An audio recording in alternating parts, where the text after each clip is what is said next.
Most mice I review, while certainly being budget options compared to the $60, $80, or even $100 that flagship gaming mice cost, still cost more than many would think is worth it for a mouse. But what if there was a gaming mouse that was priced in the same class as most bulk office mice, but had features gamers desire? Meet the BENGOO / VersionTech gaming mouse, which retails on Amazon for a steady $10 US. It features DPI adjustability, LED lighting, and markets itself as a gaming mouse for gamers. But how good could a mouse really be that costs less than a fast food meal? Well, let's find out. From the outset, I really wanted this mouse to be good, and something I could genuinely recommend, not only for those needing an emergency stopgap mouse, but for the young gamers who either have to buy peripherals using what little pocket change they have, or convince their parents that a gaming mouse is really worth it. But I feel I have to say right off the bat that if you play competitive FPS games, with one caveat that I'll get to later in the video, do not buy this mouse.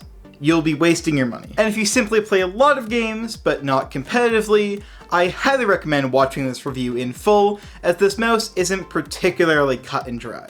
First impressions with this mouse are a mixed bag to say the least.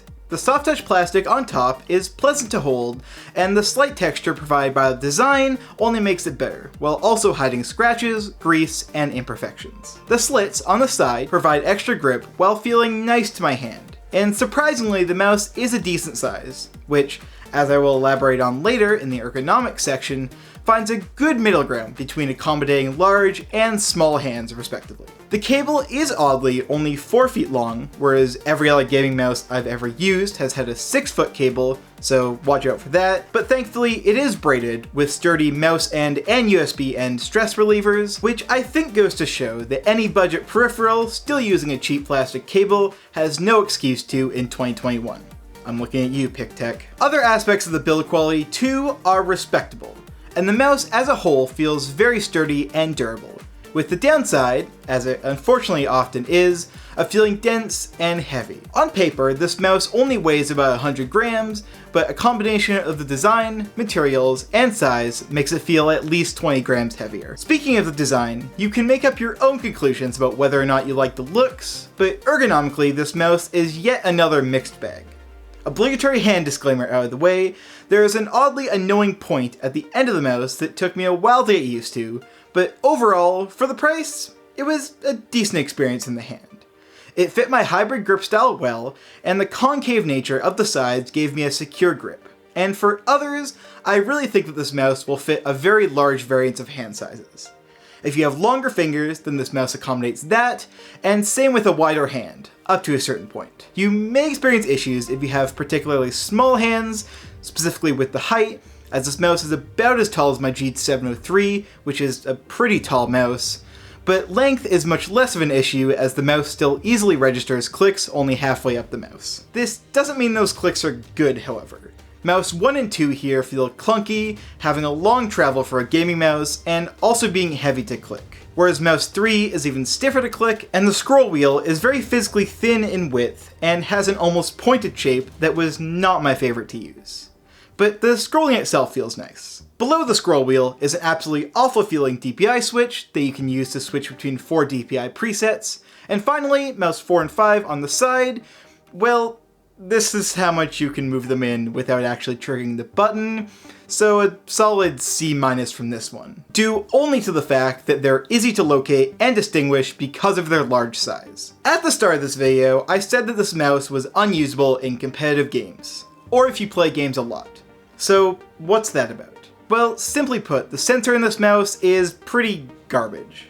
Any kind of flick or fast movement causes the mouse to spin out horrifically, and for those of you unaware, a spin out is when a mouse's sensor loses track of the surface underneath and registers erratic movements instead of the true movement of the mouse. I find showing spinouts on camera don't quite do them justice, so just imagine what you see feeling about twice as bad if you were actually playing the game. As a result, this mouse practically forces you to use a high sensitivity in-game, high DPI, or both, throwing any kind of arm aiming, or even moderate wrist aiming out the window. Somehow, the sensor's sensitivity when being lifted up is actually decent, but lifting a mouse isn't exactly something you'd be doing if you can do 2 360s with one complete movement of your wrist.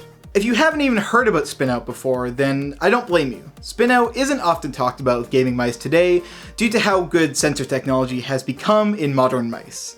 But I really would like to hammer home that even in casual games, this got in the way, and I had to play with a higher sensitivity than I would have otherwise wanted. Unlike the Amazon Basics wireless mouse, it wasn't bad enough to hinder desktop use, but that is essentially the lowest of low bars, so unless you game with a very high sensitivity in-game, I would have to very much urge you to stay away from this mouse, as even as someone who uses a relatively high sensitivity and aims mainly with my wrist, this mouse made games unplayable, and I spent my entire time reviewing this mouse learning to play with a high sense so that people would actually still play games with me. Simply put, the vast majority of people are going to want a better sensor. Trust me on this one. Lastly, I know some people care about the RGB lights, and while they're certainly not uniform, they were decently bright. The only built-in lighting mode is this color cycling mode, which, as I often comment with most budget LED lighting, was fine. So, in conclusion, the spin-out on this sensor really leaves the user no room to grow as a gamer with it and get better with arm aiming. And as a result, I would highly recommend if you play games to upgrade to a Redragon M602. I understand that mouse is twice the price, but it's truly worth the upgrade. Now, if you only occasionally play games, or play games that don't require fast mouse movements, then honestly you could get a lot worse of a mouse for the price. And to you, I would actually recommend this mouse. Certainly the ergonomics here are better than any cheap office mouse I've used, and so are the buttons. So while I probably won't be giving this one to a friend to use, and I certainly wouldn't want a teammate to use it, for my sibling playing Minecraft, it's a match made in heaven. Special shout out to my patrons on Patreon who make these videos possible. If you want to help support the channel, then all patrons get access to behind the scenes content and early access to new videos. If you pledge $3 or more, you get to vote on what I review every month, and you get your name in the description. And if you donate the generous amount of $8 or more, you get your name on screen during the conclusion of each video. I'd greatly appreciate it if you checked it out, and if you're already a patron, thank you so much for supporting me, but no matter who you are, I'll catch you all again next time.